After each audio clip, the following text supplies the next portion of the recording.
Hello, I welcome you all once again to my channel Explore Education. I am Dr. Rashmi Singh, Assistant Professor, Department of Education, SS Khanna Girls Degree College, University of Allahabad. And this time, I am going to discuss with you a new and very interesting topic, that is education as a multidisciplinary subject. यानी कि शिक्षा एक बहु विषयक विषय है। ठीक है, तो multidisciplinary, interdisciplinary, cross disciplinary, transdisciplinary, ये सब मैं आपसे पहले बात कर चुकी हूँ।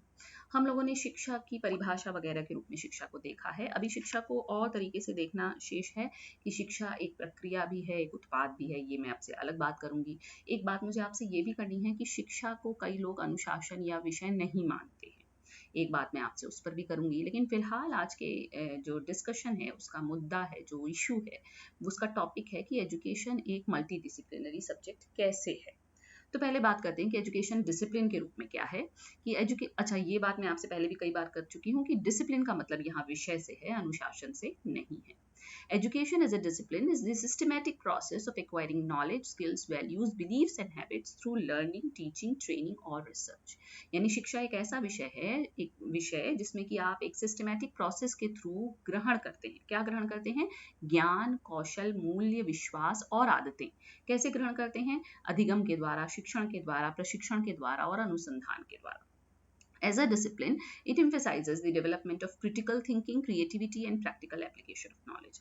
एक विषय के रूप में जो शिक्षा है, इसका मतलब आपको शिक्षा शास्त्र कहना चाहिए यहाँ, वो बल देता है कि आपके अंदर विकसित हो क्या? क्रिटिकल थिंकिंग, आलोचनात्मक चिंतन डेवलप हो, रचनात्मकता डेवलप हो और आपके ज्ञान का प्रैक्टिकल एप्लीकेशन, यानी कि आप उसको रियल लाइफ में कैसे अप्लाई कर सकते हैं। In today's world, education is a fundamental right that should be accessible to all, regardless of their gender, race or social background. आज के ज़माने में शिक्षा जो है वो एक कानूनी अधिकार है, इसलिए सब तक उसकी पहुंच होनी चाहिए, चाहे वो किसी भी लिंग, जाति या सामाजिक पृष्ठभूमि का हो। The importance of education as a discipline cannot be overstated, as it equips individuals with the necessary skills and knowledge to navigate the complexities of the modern world. जो शिक्षा शास्त्र के विषय के रूप में उसकी महत्ता है, उसको आप ऐसे समझ सकते हैं कि ये बहुत ज़रूरी है कि आज का जो आधुनिक समाज, जो इतना जटिल समाज है, उसमें हम कैसे आगे बढ़ें, उसके लिए सारे कौशल और ज्ञान हमको शिक्षा शास्त्र ही देता है। और क्या है शिक्षा शास्त्र आपका विषय के रूप में? Education is a discipline is a broad and dynamic field that encompasses various aspects of teaching, learning and personal development.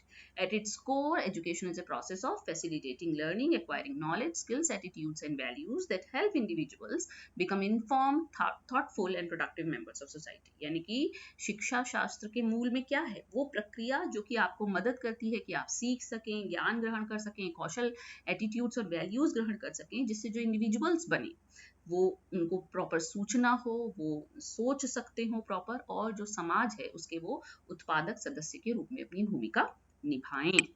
अब बात करते हैं शिक्षा एक बहुविषय विषय के रूप में। आपको पता है कि राष्ट्रीय शिक्षा नीति 2020 के आने के बाद से मल्टी डिसिप्लिनरी शब्द बहुत प्रचलन में आ गया है।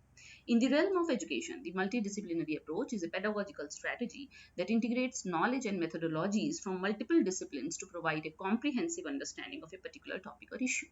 यानी कि मल्टीडिसिप्लिनरी अप्रोच क्या है? बहुविषयात्मक उपागम क्या है? एक प्रकार की पढ़ाने की नीति है जिसमें आप डिफरेंट डिसिप्लिन्स की मेथोडोलॉजीज और ज्ञान को जोड़ते हैं, जिससे कि आप किसी एक पर्टिकुलर टॉपिक या इशू पे कॉम्प्रिहेंसिवली जान सकें, व्यापक तरीके से जान सकें। This approach emphasizes collaboration and communication among experts from various fields to address complex problems and foster holistic learning experiences for students. ये उपागम बल देता है, किस पर बल देता है? कि जो डिफरेंट फील्ड्स हैं, उनके जो विशेषज्ञ हैं, वो आपस में बातचीत करें, वो आपस में संवाद करें, जिससे कि जो कॉम्प्लेक्स प्रॉब्लम्स आज के ज़माने में हो गई, जो पहले नहीं थी, उनको एड्रेस किया जा सके और जो विद्यार्थी हैं उनको पूर्णता में लर्निंग एक्सपीरियंस मिले। By drawing on the strengths of diverse disciplines, the multidisciplinary approach aims to promote critical thinking, creativity, and innovation while preparing students to navigate the interconnected world of the 21st century. जो आज का 21वीं सदी का युग है, वो जुड़ा हुआ है, कोई चीज़ एक दूसरे से अछूती नहीं है। कॉमर्स, बिजनेस, इकोनॉमिक्स, आपका ट्रेड, आपका एजुकेशन, आपकी रिसर्च, आपकी सोसाइटी, आपकी इनोवेशन, सब आपस में जुड़े हुए हैं।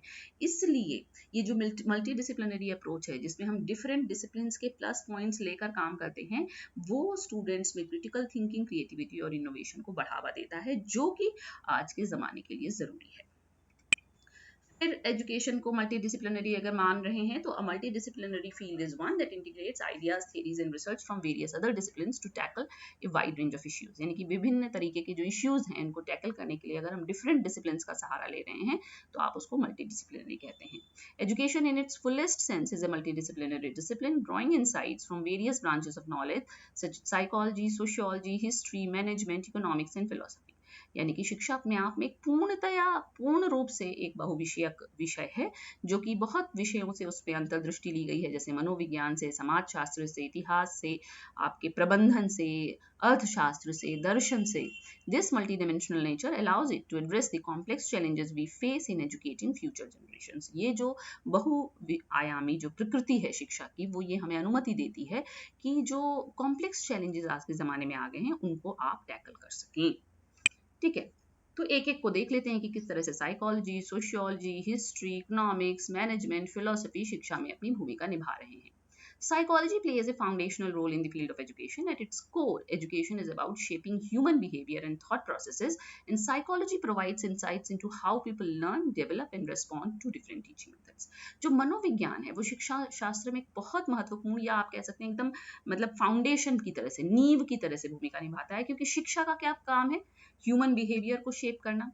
और साइकोलॉजी का क्या काम है? वो हमें ये बताना कि लोग कैसे सीखते हैं, कैसे विकसित होते हैं और डिफरेंट टीचिंग मेथड्स को कैसे रिस्पॉन्ड करते हैं। जैसे फॉर एग्जांपल अगर हम कॉग्निटिव साइकोलॉजी की बात करें तो वो हमें ये बताता है कि कैसे ब्रेन प्रोसेस करता है, कैसे इंफॉर्मेशन को रिटेन करता है, कैसे लर्निंग स्ट्रैटेजीज डेवलप की जा सकती हैं। तो शिक्षा में महत्वपूर्ण भूमिका है इस थ्योरी की। एंड डेवलपमेंटल साइकोलॉजी हमें क्या बताती है कि कैसे जो डिफरेंट एज ग्रुप का स्टूडेंट है वो कैसे, उसके लिए किस तरीके की पढ़ाई होनी चाहिए, इंस्ट्रक्शन कैसा होना चाहिए, किस तरीके का मेथोडोलॉजी फॉलो होनी चाहिए, करिकुलम में क्या होना चाहिए, ये सब हमें साइकोलॉजी से पता चलता है। फिर sociology and education, understanding social context. फिर समाजशास्त्र क्या भूमिका निभा रहा है शिक्षा में? Sociology offers another crucial perspective as education is not only about individuals but also about the social context in which learning occurs। यानी कि हमारे लिए इंडिविजुअल तो जरूरी है, हमारे लिए स्टूडेंट तो जरूरी है, बहुत जरूरी है, लेकिन वो समाज भी जरूरी है, वो सामाजिक परिदृश्य भी जरूरी है जिसमें हम उसको शिक्षा दे रहे हैं, इसलिए समाजशास्त्र भी हमारे लिए जरूरी है। The structure of society, cultural norms and social expectations all influence how education is delivered and received.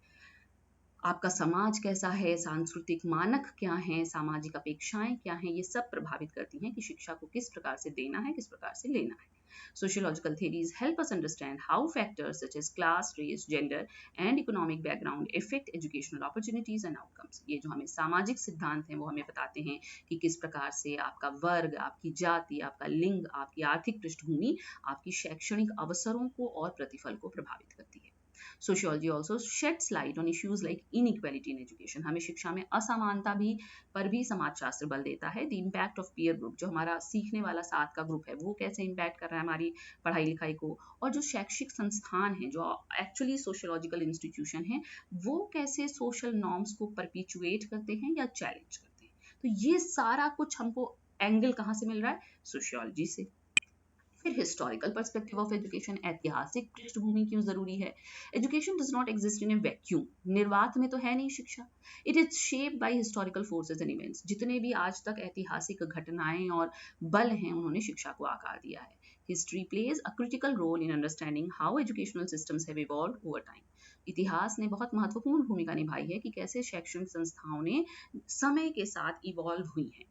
From the ancient Gurukul system to the colonial education system and post-independence reforms, history provides valuable context for understanding contemporary educational practices। अगर हम गुरुकुल प्रणाली से देखें, फिर आपका Britishers के समय की शिक्षा आई, फिर स्वतंत्रता प्राप्ति के बाद की शिक्षा आई, ये सब हमको एक परिदृश्य और संदर्भ देते हैं जो समझ सकें कि आज की शिक्षा व्यवस्था कैसी है। By studying the historical development of education, we can better appreciate how past educational philosophies, policies and structures continue to impact today's classrooms। है ना? फिलोसफी की क्या भूमिका है? Philosophy is the backbone of educational theory. जितनी भी शैक्षिक सिद्धांत हैं उनकी पृष्ठभूमि में दर्शन है। It raises fundamental questions about the purpose and goal of education, guiding educators and policymakers in making informed decisions। ये जो दर्शन है वही ये हमको मूलभूत प्रश्न देता है कि शिक्षा का उद्देश्य क्या होना चाहिए, जो शिक्षक हैं उनको कैसे गाइड किया जाए, पॉलिसी मेकर्स को कैसे गाइड किया जाए ताकि वो सही निर्णय ले सकें। Philosophical inquiry in education explores topics such as what constitutes knowledge, what the aims of education should be. ये जो दार्शनिक खोज है वो हमें ये बताती है कि क्या शिक्षा के उद्देश्य हों, क्या पढ़ाया जाए, क्या मेथोडोलॉजी हो, क्या सिलेबस हो, डिसिप्लिन का क्या कंसेप्ट हो एंड ऑल। जैसे कि जॉन डीवी की अगर प्रोग्रेसिव एजुकेशन फिलोसफी की बात करें तो ये बल देती है किस पे, अनुभवजन्य अधिगम पे, आपके डेमोक्रेटिक सेटअप पे, स्टूडेंट सेंटर्ड अप्रोच पे। और उसके कंपैरिजन में अगर आप ट्रेडिशनल एजुकेशनल फिलोसफी की बात करें जैसे कि सुकरात और प्लेटो की, तो वो किस पर बल देती थी, क्रिटिकल थिंकिंग पे, इंटेलेक्चुअल रिगर पे, क्योंकि ये आइडियलिस्टिक हैं, है ना। फिर मैनेजमेंट की अगर बात करें तो educational management also plays a crucial role in ensuring effective functioning and success of educational institutions. जो शैक्षिक संस्थान हैं वो कैसे अच्छे से चलें, कैसे अच्छे से काम करें, इसके लिए भी शैक्षिक प्रबंधन एक महत्वपूर्ण भूमिका निभाता है। It encompasses the planning, organizing, directing and controlling of resources and activities to achieve educational goals. इसके अंतर्गत क्या क्या आएगा कि कैसे हम योजना बनाएंगे, कैसे संगठन करेंगे, कैसे दिशा निर्देश करेंगे और कैसे जो है रिसोर्सेज को कंट्रोल करेंगे, एक्टिविटीज को कंट्रोल करेंगे, जिससे कि आपको शैक्षिक लक्ष्यों की प्राप्ति हो सके। This involves overseeing various aspects like curriculum development, resource allocation, staff management, student welfare and fostering a positive learning environment. तो एजुकेशनल मैनेजमेंट क्या है, ये सिर्फ एडमिनिस्ट्रेशन नहीं है, बल्कि एक आप कैसे एक इकोसिस्टम का निर्माण करें जहां विद्यार्थी सीख सकता है, टीचर्स पढ़ा सकते हैं और इंस्टीट्यूशन जो है जो उसका मिशन है कि वो गुणवत्तापूर्ण शिक्षा प्रोवाइड करेगा, उसको कैसे फुलफिल कर सकता है, ये सब हमको प्रबंधन से मिलता है। तो प्रबंधन भी जरूरी है। फिर इकोनॉमिक्स एंड एजुकेशन, अर्थशास्त्र भी जरूरी है शिक्षा में। क्यों? क्योंकि शिक्षा इकोनॉमिक डेवलपमेंट में एक महत्वपूर्ण भूमिका निभाती है। The role of economics in education as a discipline is multifaceted and crucial for understanding the complex dynamics of educational system. जैसे कौन सा रिसोर्स कहाँ यूज करना है, cost benefit analysis, human capital, human को एक कैपिटल माना गया है कि आप ह्यूमन में इन्वेस्ट करेंगे तो आपको फायदा होगा, पॉलिसी कैसे बनाई जाए और कैसे इफिशिएंटली और इफेक्टिव तरीके से कम इकोनॉमिकल तरीके से आप इस्तेमाल कर सकते हैं अपने रिसोर्सेज, ये सब हमको इकोनॉमिक्स बताती है। तो हर विषय की अपनी भूमिका है और हर विषय ने बहुविषयात्मक बनाकर शिक्षा शास्त्र को एकदम रेलेवेंट टॉपिक बना दिया है, खास तौर से राष्ट्रीय शिक्षा नीति 2020 के आलोक में। तो आप समझ गए कि psychology, sociology, management, economics, history, philosophy सब किस तरह से अपनी भूमिका निभाते हैं। सो thank you and don't forget to like and subscribe my channel, Explore Education.